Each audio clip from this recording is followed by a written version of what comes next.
right. I'm obviously the moderator for this panel. My name is Ralph Pahlmeyer. I'm on the team at Valerie. Valerie is one of the core contributors to Olas. And Olas is the main platform bringing autonomous agents to crypto.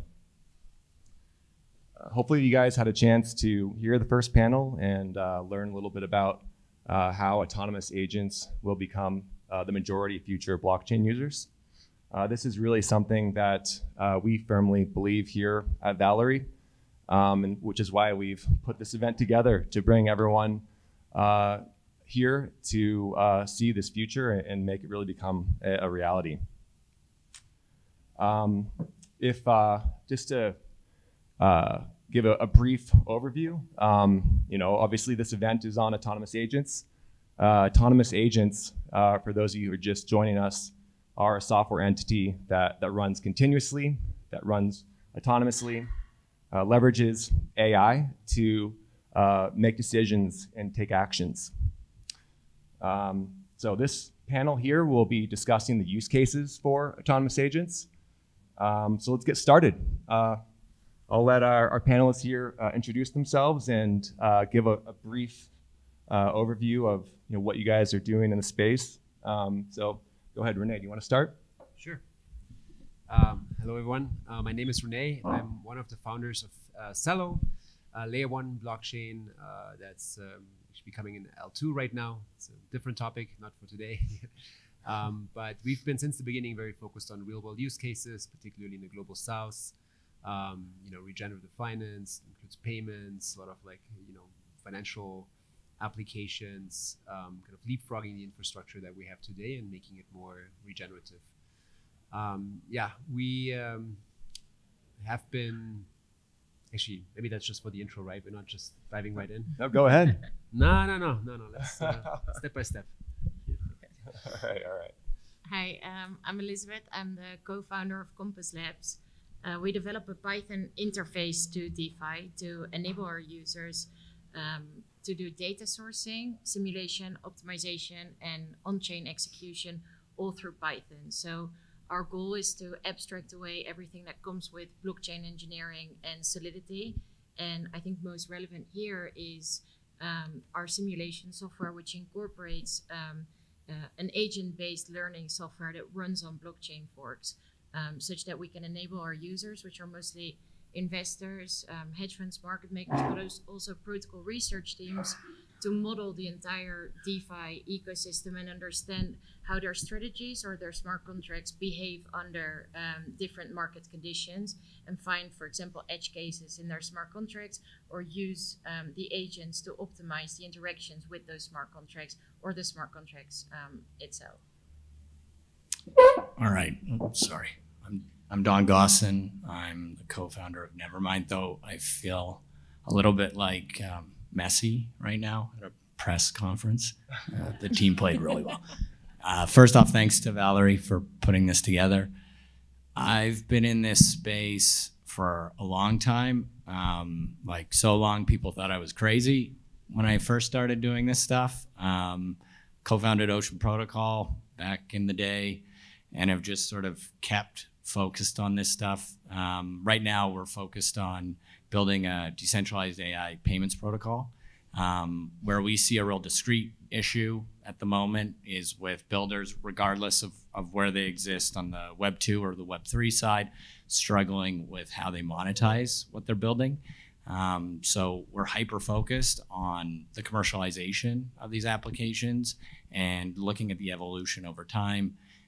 Trying to predict somewhat of the future, but also recognizing that I don't have a crystal ball and humans usually suck at predicting markets. So yeah, that's me.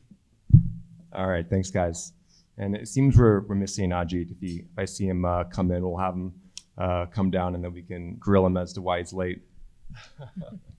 But no, let's kick this off. So why autonomous agents? And why does crypto make autonomous agents better? Elisabeth, do you want to start? Yeah, for sure. So what I think is it's an interesting question, and I think I almost come from the other direction, where I think for the first time, if you, for example, look into decentralized finance, we're operating in a completely programmable industry. The automated market makers or exchanges or lending borrowing protocols are written in code for the for the first time. We don't have to make an estimate of, for example, the underlying exchange mechanics. We can see it now written in code, and we can use agents to find the optimal way to interact with that code. That's obviously interesting from for example, a trading perspective. Say you use an agent-based learning software with a feedback loop to understand, okay, how can I learn what is the optimal way to interact with that code? But it's also very, in my opinion, important that we use that technology to optimize this space, because we're operating in a completely programmable industry that is yet to be highly optimized.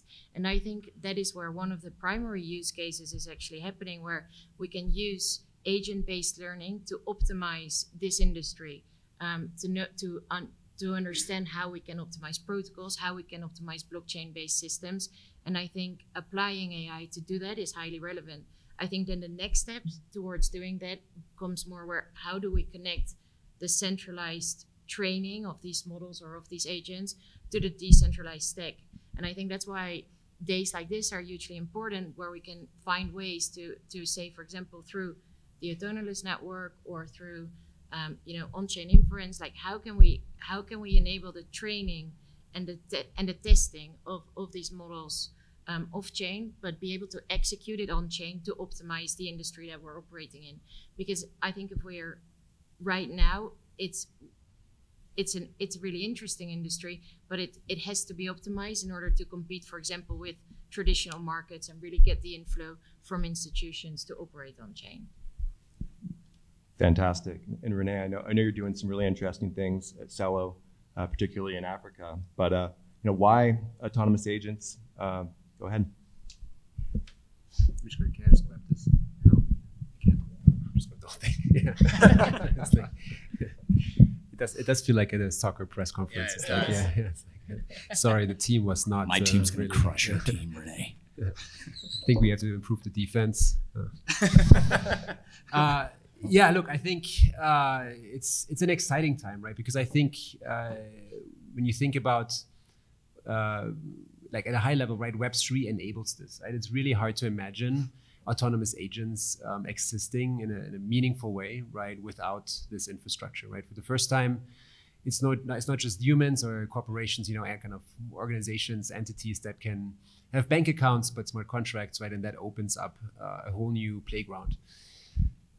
With Celo, like specifically, you mentioned Africa, right? I think what's most interesting to me is not necessarily just the 2-3 ideas that I have for this or where agents could be helpful, but what are sort of the, what is sort of the utility that can come from having autonomous agents in a real world context. We're just in the car ride over. Lena in the back there, she's on our developer relations team. She told me about, a ML student from Duijnstee, Nono, and she's been in the ecosystem. She's now kind of thinking about, okay, what is something that could be built here, right? But she's applying it to her local context, right? And I think to me, there's sort of like the more kind of obvious big kind of infrastructure pieces where autonomous AI agents help bootstrap just market infrastructure, right? Sort of the more well understood use cases around prediction markets, bootstrapping liquidity, particularly around long tail events. But what's more exciting maybe is to see what's coming out of communities kind of on the ground, right? As people think about, in a way, this previous panel title was, around kind of autonomous agents as sort of a big user group, right, for Web3. And it's kind of interesting to think about the interplay, right? Like, I think there's still going to be plenty of stuff humans will do with Web3, right, in terms of access to this new digital economy that we're all building. But can autonomous agents play a role in facilitating those interactions? Can they bridge sort of this early stage we're in right now, right, with early adopters to really the mass market, both in terms of that kind of, chicken and egg bootstrapping of initial activity, but also facilitating the user kind of experience. So yeah, those are the things that I'm most excited about. And I think maybe just as a little spoiler, we haven't announced this publicly yet, but we're going to do a hackathon together with Olas for the Celo community that's kicking off March 5th. April 5th. Thank you. And we're going to really lean heavily on local partners, particularly in Africa. So Her DAO Africa and our Africa DAO as well. So that's, to me, it's the most exciting kind of thing to see what are sort of the ideas that are bubbling up from the ground. So obviously everyone here also very excited to participate. It's a virtual hackathon, first in a series of many, but to me that's exciting to see what comes out of these. Fantastic. And so Don, why does crypto make autonomous AI agents better? And even do we have truly autonomous AI agents? Well, to answer the second, no, not yet. But for the former, so Lex brought this up in the last panel. We have to recognize what we do really well on the crypto side, and that's the financial piece, the economic component. I think, we've spent the better part of 2 decades focused on the agency side of economics. And so now the question becomes, with these new emergent actors, how do we imbue what we've built, these characteristics or these capabilities within this new emergent set of actors? People talk about, the next trillion. I see this more as the new trillion, and how we're going to bring them, bring them to bear and manifest that. So I think that's where really the drivers are from our side, not just doing this for the sake of doing it and following the cult of crypto, but recognizing what we've done well, and taking that and providing the means to transact for these particular agents that are now emergent. And we see this at a very discrete level, right? I'm constantly on the other side of the fence, on the Web 2 side, in forums and in discussions, and people are asking themselves, I've built even just this rudimentary GPT, and it seems to have productive value. People are interested in using it, etc. How do I commercialize this? And so the question becomes: are we going to remain reliant on the consolidated powers, the monopolies that are creating the means, like the open AIs at the moment, or are we going to provide an alternative for that economic agency? And then what does that actually look like? And so that's where we're going down the rabbit hole and trying to provide an alternative means to capture at least some of the commercial value that these agents are currently manifesting, even in a very rudimentary form, but recognizing the fact that this is just going to continue to scale, and that this economy of these agents that's emerging will just become larger and larger. And then how do we tap into that as an ecosystem, but also as a civilization? Can I jump in real quick? Yeah, of course. Don, you just accidentally coined like a new meme here. You said next trillion, yeah. Which, I guess billion people, but maybe this is actually kind of an interesting way to stretch our thinking, right? Could there be a world where there are trillions of agents, and billions of humans? So I'd love your sort of over under on sort of that balance. Sorry to jump in. So from my point of view, and look, I don't want to get too esoteric in all of this, but I think ultimately humans' GDP will pale in comparison to that of agents. Right, we're just witnessing sort of, we're just starting. We're in the basement. Okay, to the CoinDesk reporter in the back, did you get that? But I think the better meme is AI commerce and how this is going to look. We'll probably get into this in the later rounds of this discussion, but yeah. Yeah, and we'll circle back to truly autonomous agents. But first, let's hear a little bit about the use cases that for autonomous agents today. Elisabeth?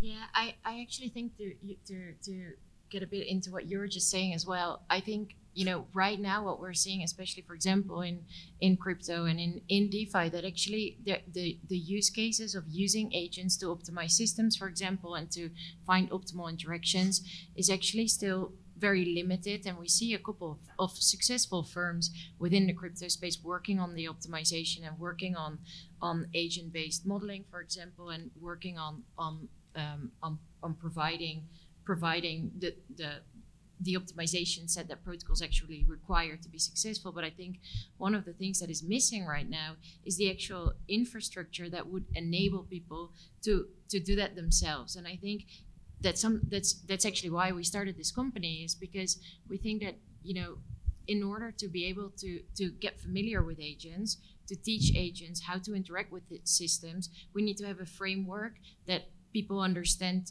to use and that people can build agents themselves. Firstly, probably to understand how they are interacting with the systems, but eventually to make these agents go live and for example, use aspects like reinforcement learning, where you can say, okay, this is the reward function of my agent. Please optimize its actions accordingly such that it can go from there. And I think providing that infrastructure to people in the space such that they can build and use and optimize their own agents is really step one in the entire AI versus Web3 discussion, because I think as long as that is limited and very centralized in the form of like consultancy services, providing that kind of services, I think all of us are still very limited in the space. So I think the infrastructure part of enabling the understanding of the power of autonomous agents is extremely important, and I think that's what actually needs more attention in the space before we think about like too much. I mean, it's really interesting to think about like the future of autonomous agents and about like what we can do and how that can dominate the space or can dominate the world. But I think we should start with step one, is to, how can we build these agents? How can we use these agents, and how can we make them optimize things that are better than we're currently doing? Rene, what do you think about some of the autonomous agent use cases that we see today?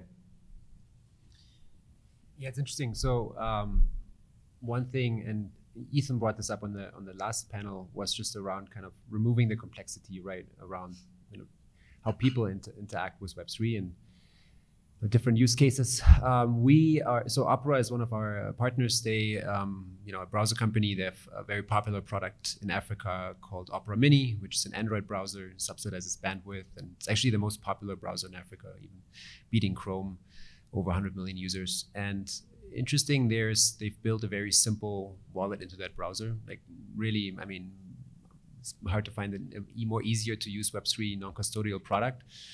But there's still some frictions there, especially when it comes to payments cross-border or different assets, right? And you could imagine some of that, a smart agent kind of abstracting that complexity away, right? I'm sending, let's say there's multiple stable coins. I'm sending a payment to someone, and the agent is able to sort of infer the preference, right, of what stablecoin the recipient wants to receive that asset in.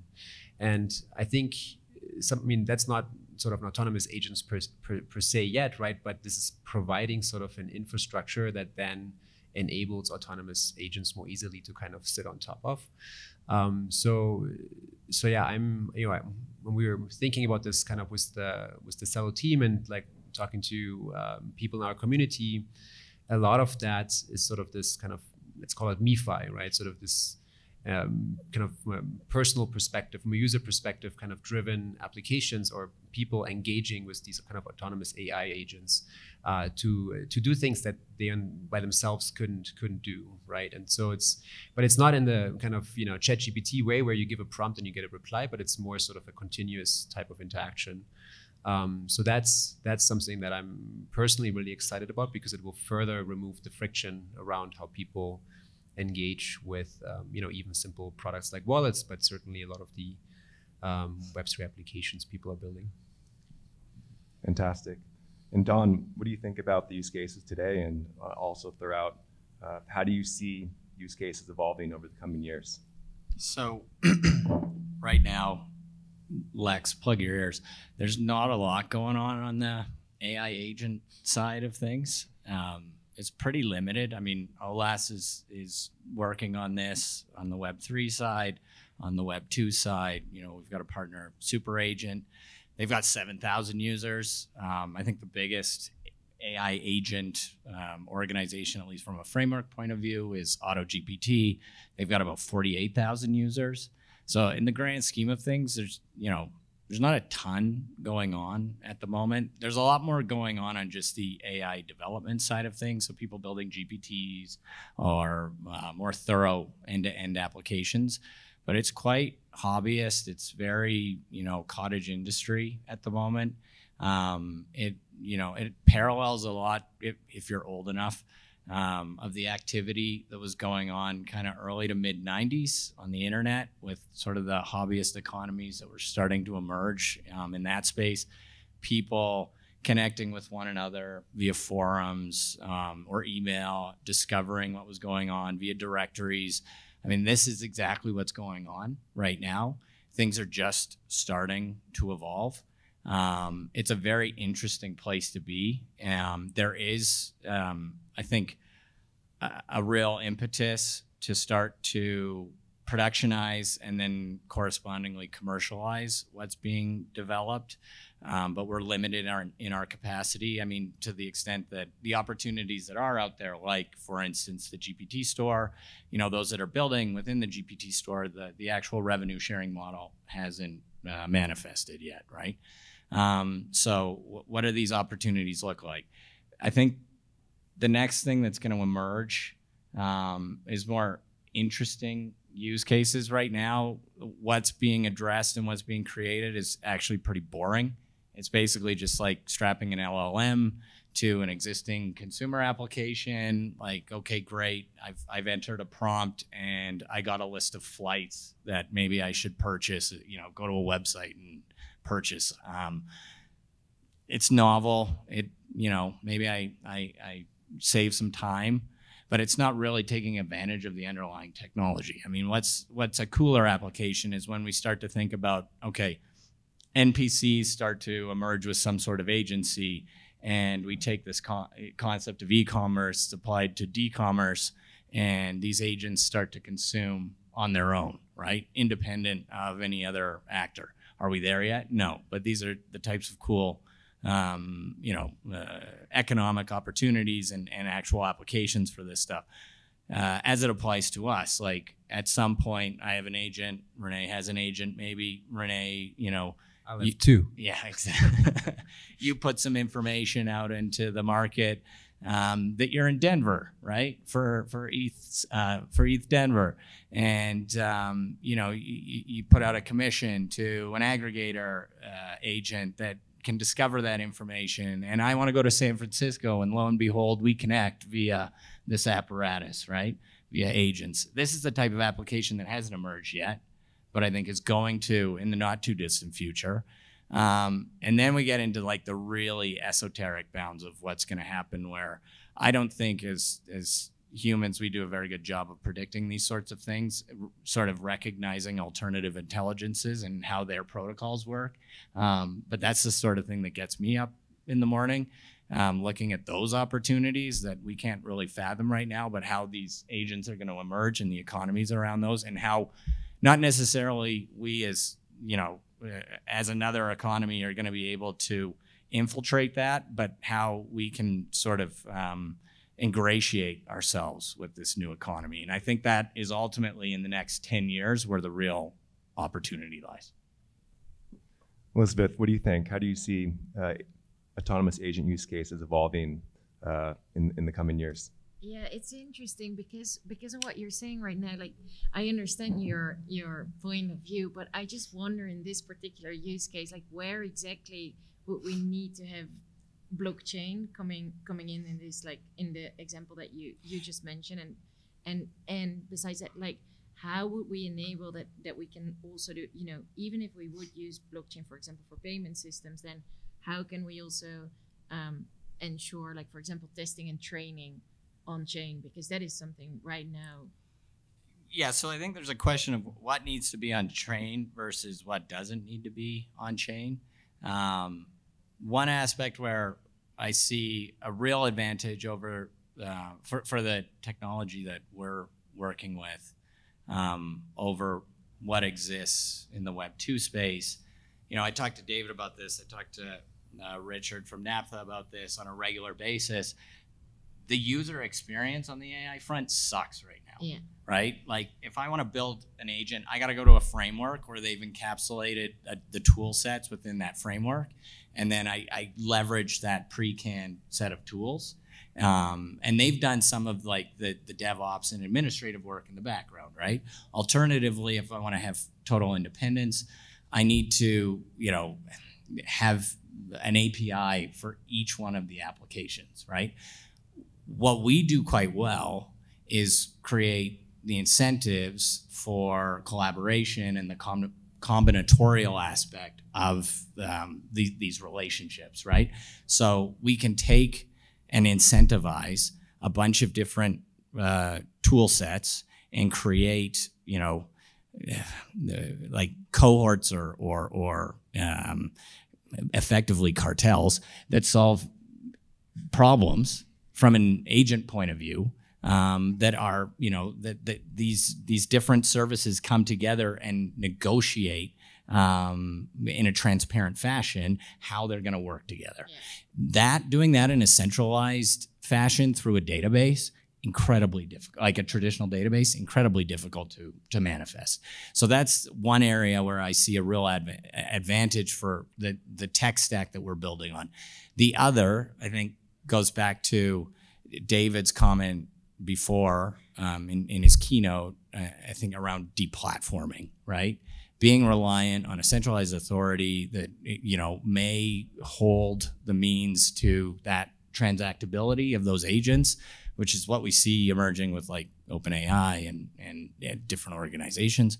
So it's the existential risk to those agents, yeah, right? How do we mitigate against that risk? And I think this is something that we directly address, right? The technology that we've built is intended to address those concerns. So that's like the main driver for using this stuff. Yeah, I think it's interesting what you're saying. One of the things that I think is promising as well is we've built this Python interface, right, that enables you to do agent-based simulations on the blockchain. One of the things that I find really interesting is now that is live and we have people using it is the variety of use cases where people are using it for that, and they come up with a lot of things that weren't like why we build it. But it's very interesting that, you know, now that we've developed a framework for people to use it, what they come up with. And to your point, I think where I see use cases coming up in the next period of time is, for example, if you would have like a marketplace where people and where different agents and different contracts or different protocols, different smart contracts are basically exchanging with each other, where, for example, a smart contract developer say, okay, I want to use this and this and this agents, and the other way around, and monetizing that, for example, that system as to how you will reward the agents, or how you will reward, and for example, say a smart contract optimization. I think that's where blockchain comes in then, where how you can solve the payment systems for that. Another thing where I think we will see a lot of optimization through agent-based learning is in the security space. Right now, what we see is, you know, a lot of, every smart contract developer is doing auditing in some kind of way. But what is hugely important and done in all traditional markets, but not necessarily often done in blockchain-based systems, is the idea of quantitative audits, where you try and understand the edge cases of a smart contract and try to understand like how people can possibly exploit your smart contracts, not necessarily from from a bug in your code, but through really an exploit. And I think that's where we will see a lot of potential in agent-based learning as well in the next period. So just to that first point, is this working? I wasn't sure either. Anyway, to your first point, no, it is the fluidity of these relationships, I think, will be enabled by the liquidity of the means of transacting. Yeah, it's actually interesting because prior to Compass Labs, I was very interested in building an AI, a data marketplace, like basically what you did with Ocean Protocol. It was actually the first time I interacted with crypto was through Ocean Protocol. But I thought what was very interesting about that was that I tried it in a centralized way, but wasn't necessarily sure about how we could monetize that and how to how you could like get, for example, say Tesco in the UK to monetize their data sets. And I thought that was an extremely relevant use case of using the blockchain to enable payment systems through that marketplace. There you go. Onboarding users since 2017. Yeah, it's my first crypto. Nice. Nice plug there. Rene, what do you think about what we're talking about here in agent use cases into the future? Maybe just adding to your point, I think maybe this is kind of underappreciated even as we think about the potential here. And I don't know how the room skews in terms of people that are coming more from like a AI, maybe traditional Web 2 background, or people that have been in crypto. But it's interesting for some of the use cases that we're talking about to imagine what it would take, a centralized company to actually create a compelling end-to-end experience, right? And build everything that's needed across the stack to make that happen.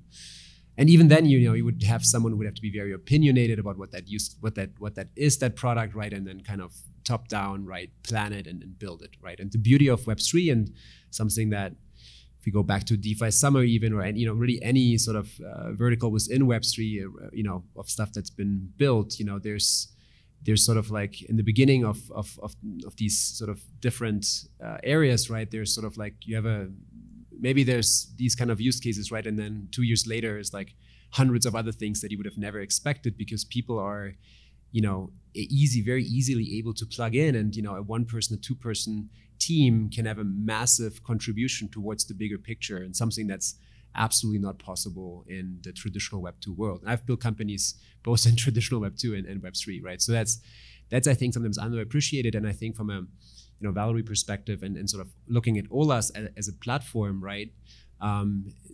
It's really hard to kind of know all the things that could plug into this and all the people, all the talent that could plug into it and build out different pieces of, a solution that we can't even imagine because we're just thinking about this one thing that we're building. And so to me, that aspect is sometimes underappreciated. And I like sort of the early internet kind of hobby culture, right, as a comparison. But here I think also we have the accelerant, right, that there's monetary value tied to that, right? And that just creates much higher velocity and speed because people that otherwise would have, tinkered in their garages for another 10 years can actually leave their day job at OpenAI, 3 months in and be like, oh no, you know what? I'm running this little protocol component now that's actually creating a ton of value for a bunch of different use cases that other people are building. So very bullish on Olas, but also like everyone in this room coming together and contributing to this new infrastructure. I just want to add to that. I think the fact that like you guys are getting close to Olas is great. So Rene and I have been working together for a long time since Celo was just being built, and I think Celo has the focus that you've had on the disenfranchised and bringing them, enfranchising them, is like a really exceptional, focus and something that everybody should really strive for. But it gives you a very unique perspective if you believe that what we're witnessing is the emergence of the new trillion actors. And so like taking that focus, right, and putting it onto your specific focus and putting it onto these new sets of actors. I think you guys are in a really unique position where us coming from just the tech side and creating the means for these agents to exist, you guys can actually put the focus on also including how they're going to transact, what is good practice, et cetera. So I think this is a really good partnership you guys are putting together. What do you think some of the limitations or blockers are that are preventing autonomous agents from being a big part of the future? Don, you want to start? Well, like Lex said, I think us getting wrapped up in our own echo chamber, at the risk of being crude, the Web3 community likes to smell our own farts and then tell everybody how good they smell. So we need to avoid that, especially because the biggest set of users for this stuff right now hate what we do, right? Like anybody that knows the AI side of things and those that are building purely on the AI side knows that they have like a real vitriol against what we represent. I think it's changing. They're starting to recognize the implications of what we've done, especially in terms of the agency and stuff that we can provide, what they're building, both to their agent and to them in particular as the builders. So I think that is a major impediment that we just need to kind of, not gloss over, but really focus on and make sure that we don't get caught up in ourselves. I think, the UX side, obviously still needs to be improved, but I also think we've gotten to a stage now where, at least, okay, I'll plug up Nevermind, try it out. You can do everything with no pop-ups, so it's fucking awesome. Anyway, and I'm happy to run you through a demo later, but anyway, I think we need to be conscious of what the requirements are from a UX point of view as it relates specifically to these emergent agents. We like to anthropomorphize what we're doing, and I don't think that that's necessarily prudent or healthy, because I think what we're going to witness is something that we don't necessarily understand. But yeah, so not also, avoiding that anthropomorphing of these things, of these agents. And then, yeah, the tech is going to come. I mean, a lot of it's already there, and it just means we just need to put the pieces together. And what we don't have, we'll build. So yeah, I'm pretty optimistic. All right. Rene, what do you think about the limitations or blockers that are preventing autonomous agents from being a big part of the future? I think it's just education, right? I think it's just like how many people, if you quiz your 5 best friends, how many people can actually have a conversation or like know that this is a thing, this exists, people are working on this, right? I think we're so early that the main objective right now, everyone in this room should go out and tell 5 people, about what they learned here today or what they know about this stuff, right? And bring more people in, right? We need, with every industry, right? It's not. I give a little anecdote. Okay, so first company we did, Web2, was out of Tim Berners-Lee's lab at MIT. Was kind of semantic web, linked data technologies, which if you sort of go at the bird's eye view, like there's a bunch of similarities to Web3. A lot of even ideological similarities in terms of putting user in control, right? Breaking down sort of the big data monopolies,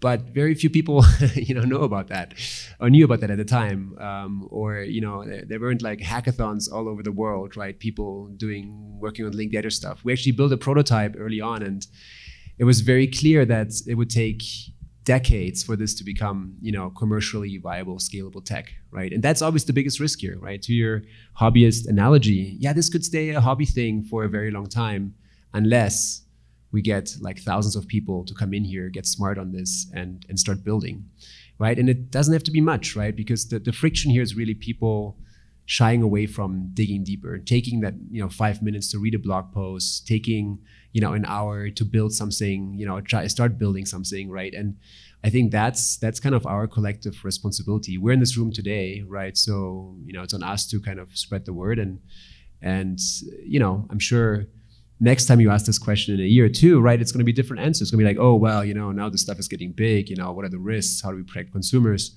We're not there yet. Like this is early days, but that's also the opportunity.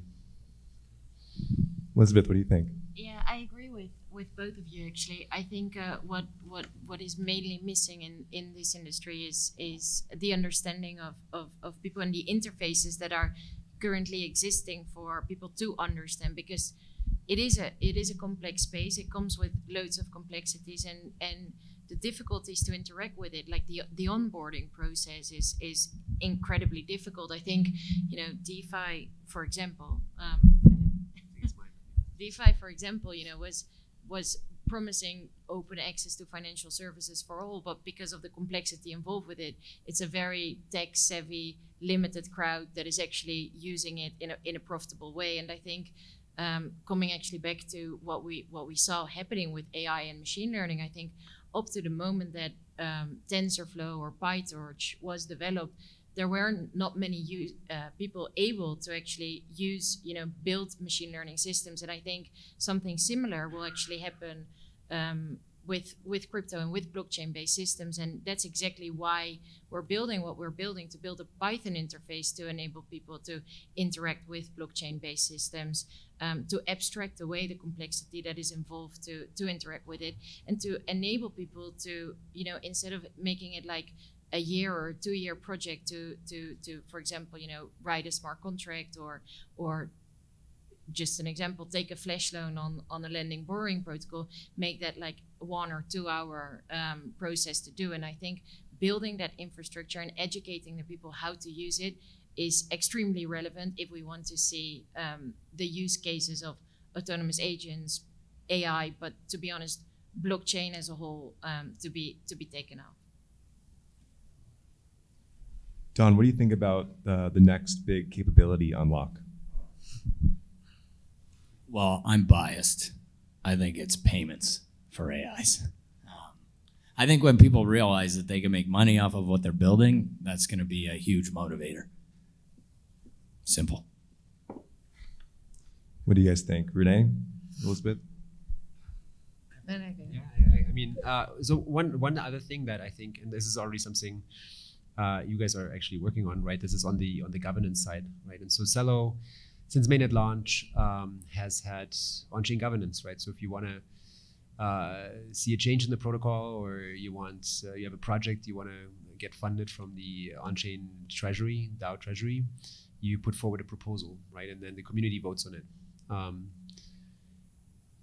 Let's just say that can get, you know, it's kind of like a full-time job, right? To look at these proposals, understand them, discuss them. And, you know, this is not a Celo-specific thing, but, you know, if you could look across like Web3 and protocols that have sort of on-chain governance, participation rates are low, right? And why is that? Not because people don't care, but it's the complexity, right? Again, of engaging with proposals, understanding the trade-offs.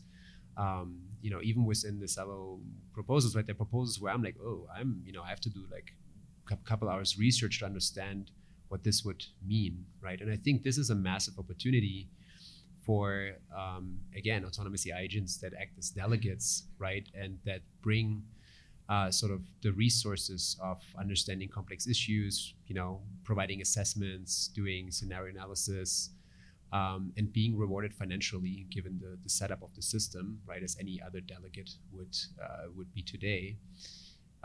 So that's, and doing that in a transparent way also, right, where you know, we have delegates today on a lot of protocols, right, but I don't know if, you know, a delegate is saying he's voting for this proposal, if they're truly understanding it, or maybe they have some incentives that I don't, you know, fully see why they're for or against a certain proposal. And so I think this is really an opportunity to create a lot more transparency and actually, you know, bring a lot more kind of that intelligence to Web3 governance, which something also I think we're very excited to pilot and see how it goes. And you can start small, right? I mean, you can sort of have a small delegate and just see how that works before going all in on it. But I think it's another area of experimentation that I'm personally pretty excited about. I think my answer is quite broad, and it includes both of yours actually. I think it's it's in the ability to perform optimization in-house, whether that's on a personal level, on a personal development level, or as a company by itself. Optimization of payment systems, of optimization of smart contracts, optimization of trading strategies, incentives design, consensus mechanisms. I think that is going to the ability to perform optimization and to actually use machine learning for optimization is going to be a huge unlock, I think, in this space. Can I riff on what Rene said? Sure. Do we have time?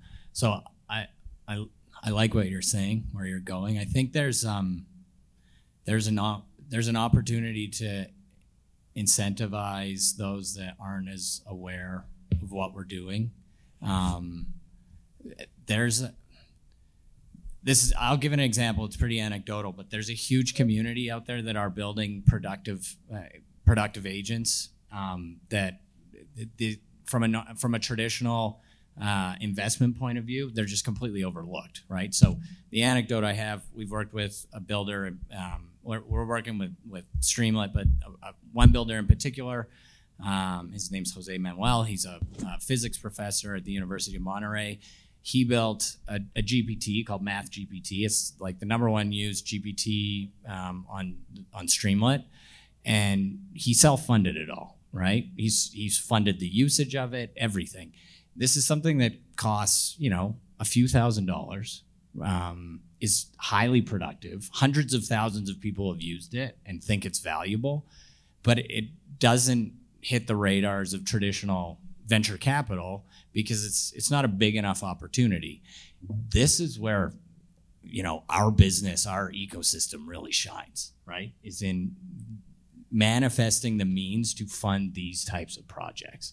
So I think this is also a way to spotlight what we're doing and generate adoption from users that don't necessarily understand that this is the type of thing that we do, right? So if we can basically enable all of these AI Kickstarters, we'll see the proliferation, not just of agents, but of productive agents. So, we can address the zombie network issue by throwing out trillions of users, agents, but doing it in a very productive manner. Yeah, I agree. I think we'll wrap it there. Do we have time for Q&A? All right, I'm gonna get out of the spotlight here. Any questions?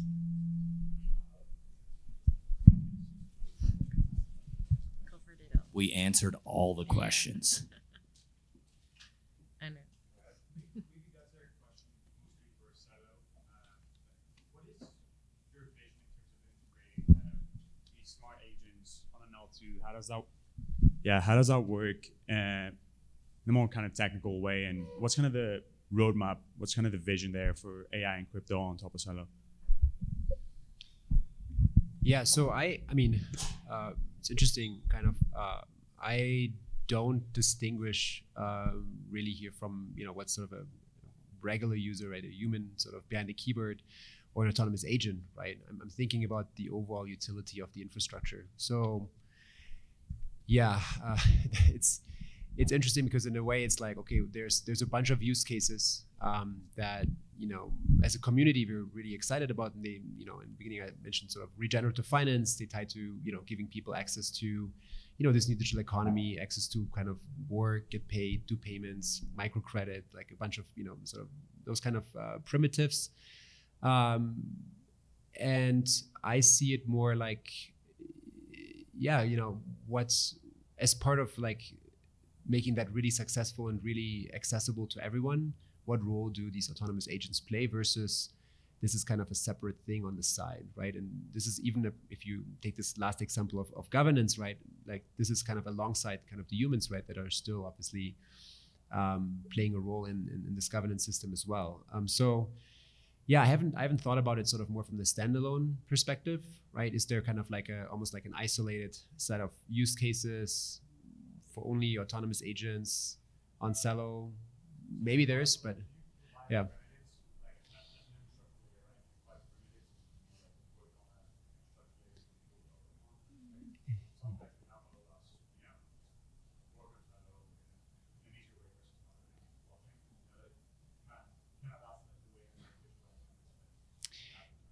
Yeah, it's a great question. So no, I think there actually are a few like Celo kind of specific primitives that could be interesting. I mean, if you think about payments, Don knows this, sort of gas abstraction. So the ability to pay for gas in any token that's whitelisted, like stable coins, like USDC just went live natively. So we can basically imagine an agent that doesn't need Celo, but simply holds a balance of USDC and can send payments to other agents that also only then hold USDC. So that's pretty cool for some stuff where maybe, also having to have a native token would create more friction. There's a few other kind of protocols that come to mind, but this is also, I think this is the role. I mentioned this hackathon series in the beginning where I'm hopeful that we'll discover a lot of this. One thing that has come up already is Chainlink is deployed on Celo, and so what kind of oracles may be interesting to think about, especially as we go more in sort of the prediction market use cases. What people want to build, but I imagine a lot of this will be something that comes out of like a lot of these early explorations. People are building stuff and realizing, here's an interesting primitive, or whoa, we need something here, and no one has built it, and we're certainly eager to support that from a Celo Foundation perspective, help incubate some of those primitives, and make sure that there's sort of, kind of both the education I mentioned, but also then the expertise from an ecosystem perspective to put all the missing pieces together. But I think also the emphasis that Celo's had on mobile, right? When you move towards agents at the edge, the primitives that come along with that, I think can potentially enhance and expedite the delivery of agents. That should definitely be a track in the hackathon. I like it. Any other? Oh, go ahead. Yeah, I had a quick question. Rene, I really liked when you mentioned the grants program for Celo and how agents can help optimize that process, because there's a lot of cognitive overhead that humans have to do. And so my question for the panel is that in the various protocol ecosystems that you are involved in, for example, Celo, Ocean Protocol, what types of cognitive tasks are required for those ecosystems to flourish that agents can, help more with?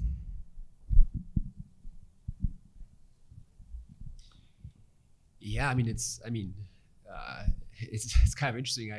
Just like riffing a little bit here on the spot. You could imagine a bunch of roles, right, in the community that autonomous agents could play beyond sort of the, the delegation agent.